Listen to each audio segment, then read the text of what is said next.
Hey everybody, Matt Williamson back here. Pop goes the 60s, but today I'm in the woods with Bogey. We're having a nice little walk on a beautiful summer day, and up here in the north, this has like been the first nice week of the year.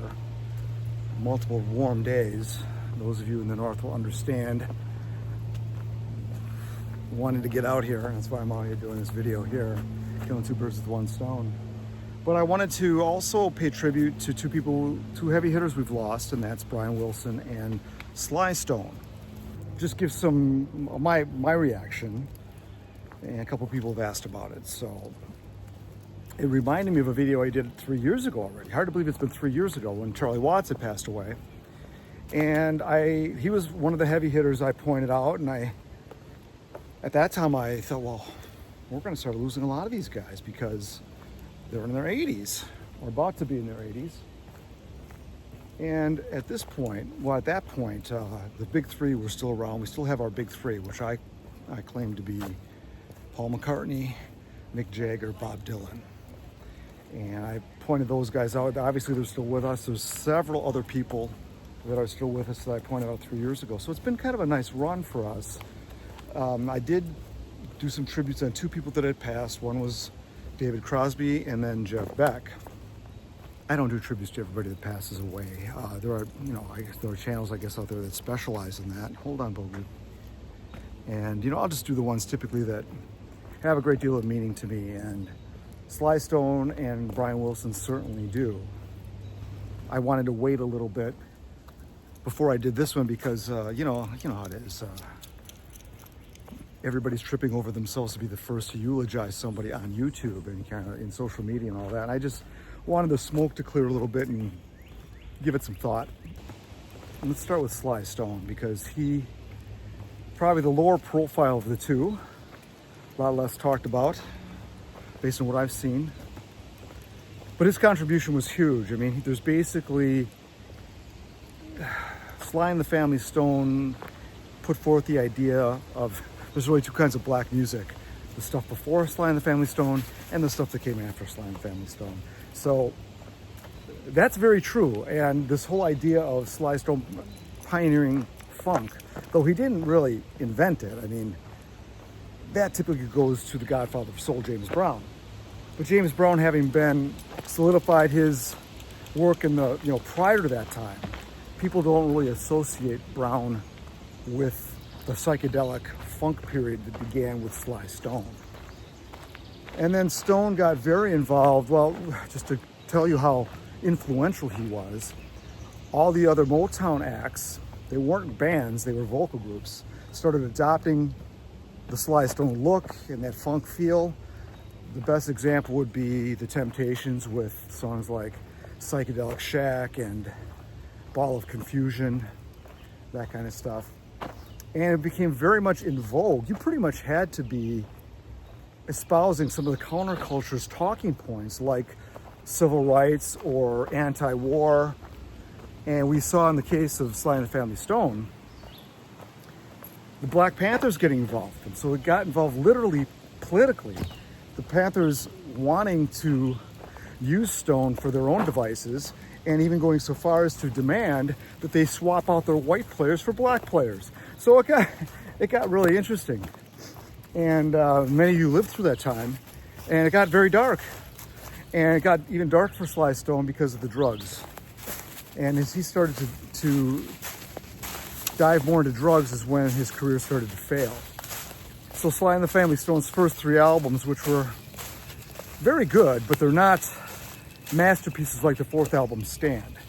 And then if you could have even a better masterpiece, there was A Riot Going On, which for my money is probably his best album. It's brooding and dark and paranoid and wow, a lot going on in that one. And for a while there, the drugs were so bad for him, and like starting in '69, he couldn't handle the fame.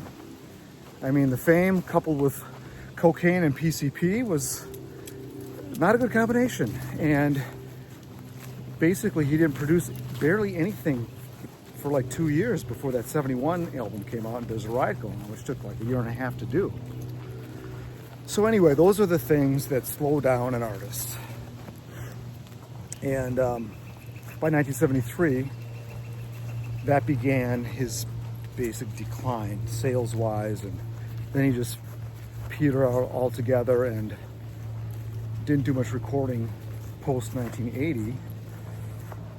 And being labeled, whoopsie, it's a frog. Bogey found a frog. Come on. No. Being labeled a genius, as he was, he had carte blanche to go into the studio at any time and record whenever he wanted, but he never really took anybody up on that.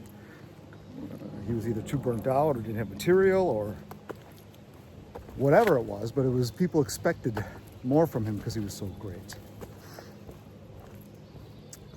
So we're left with this wonderful catalog of his that we can still, I think a lot of people just over-expect from the artists we love. I mean, all these artists, they just have their time period where they're prolific, if they're that at all. Most are not.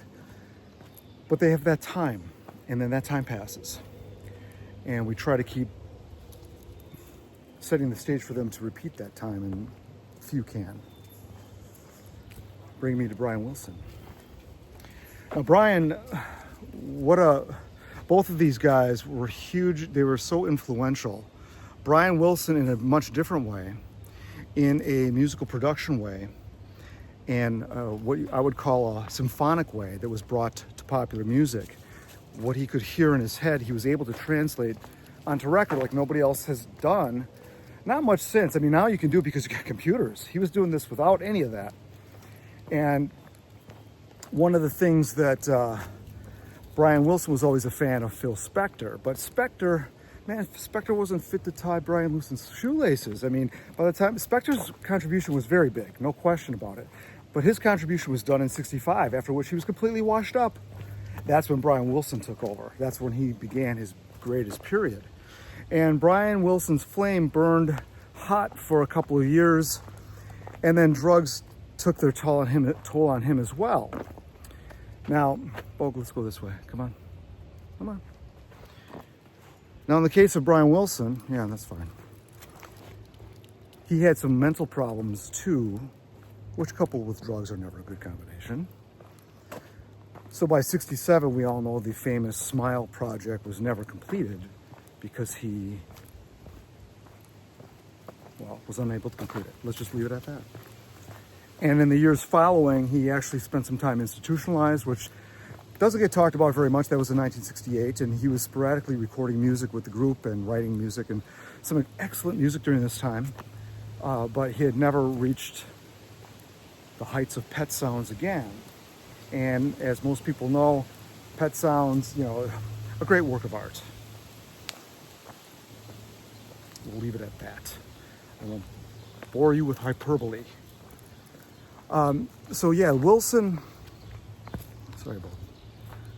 Wilson had his time and was never able to recapture that. And once the 60s ended, a lot of things ended with the 60s. And though he did have quite a lot of material through the 70s and into the 80s, and he had his comeback since Glorious Resurrection in 2004, doing Smile Live, you got to give the guy credit, man. He really stuck it out. Who would have thought both of these guys would have lasted into their 80s with the drug use? I mean, Brian Wilson, this does not get talked about a lot, but he nearly killed himself with drugs and cocaine, not unlike Sly Stone. And people want to just kind of go on about genius this, genius that. Well, it's too bad that we couldn't get more of that because of some of the demons in his head and some of the demons around him. But anyway, here we are all these years later talking about two guys that's their biggest contributions were in the 1960s. And it leads me to think, well, who's going to be talked about 25 years from now? So in the generation that came after the 60s, or after the baby boomers, which is my generation, Generation X, well, you've got some people, Prince and Michael Jackson are already dead. So it seems like they don't build them like the 60s anymore. But you've got the Elton Johns and, but Elton, you got the big three, like I mentioned, McCartney, Dylan, Jagger. Well, maybe Elton John, he's not quite a McCartney, and Robert Plant isn't quite, I guess, Jagger. You know, there's a rickety bridge here. And as far as the Springsteen isn't quite Dylan. And you can see after those guys, the generation after that, which is the millennials, Generation Y, and who are they going to be talking about? New Kids on the Block? I don't know. I can't say, I shouldn't say, because I don't know that music well. But you would think, I think it just goes to show you how strong the music was being created back then, as opposed to the 21st century, where we have what I call the laptop music that seems soulless, void of originality. And part of that reason is because these people we're talking about, they are starting to die off now. Oh, come on, let's go this way, Bogey. It's a stray dog. Yep.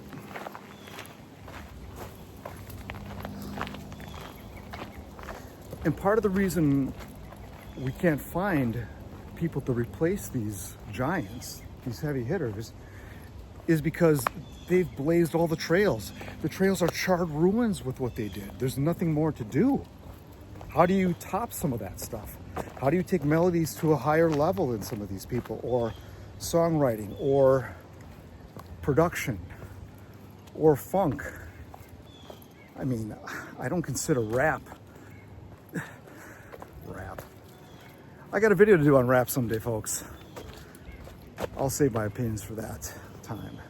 But you get where I'm going with this. I mean, the 20th century was a golden age of music, and I view that whole century from the beginning to the end as one different art forms replacing the others, like, you know, like in art, like classical periods and cubist periods, and you know, the romanticism and all that stuff, all the typical periods you hear in all these other art forms. That is what the 20th century will be looked at, I believe, because there's a huge cutoff pretty much right when the computer came in and the internet. And that's, it was able for us to share so much, but it also made creating music something a wide-eyed novice could do. And if you got the right social media platform, you can sell 1 billion of them, get 1 billion views, and be rich. So that's the platform now, and it's not that interesting, really. I mean, getting rich is kind of interesting in a way, but the music that goes with it certainly isn't. Come here, bugs. You ready? So anyway, the Beach Boys. Whoa, he's pulling me here. Let's go this way. The Beach Boys had there was a documentary out about a year ago that was 2 hours long, and everybody was complaining about it. They didn't cover this, they didn't cover that. Well, the Beach Boys story is so huge in scope. You know, Brian Wilson gets all the accolades, but really there's a lot to that band, and 2 hours could barely scratch the surface. That's a Cliff Notes version. And I actually, come on, he's a frog, come on.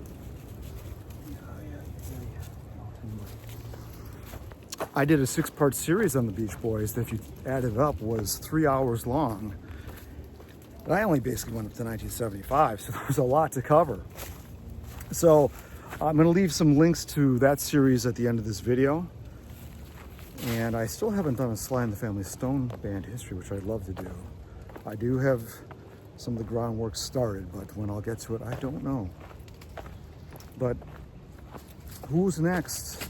It happens in threes, they say. So obviously these people are all getting old.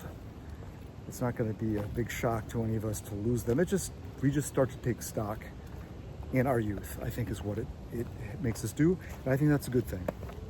So anyway, I've got some cool merchandise, a couple pieces of merchandise that are Beach Boy related.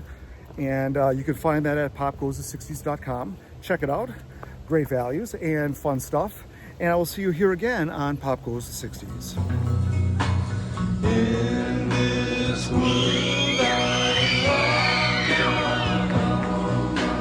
worries and my fear in my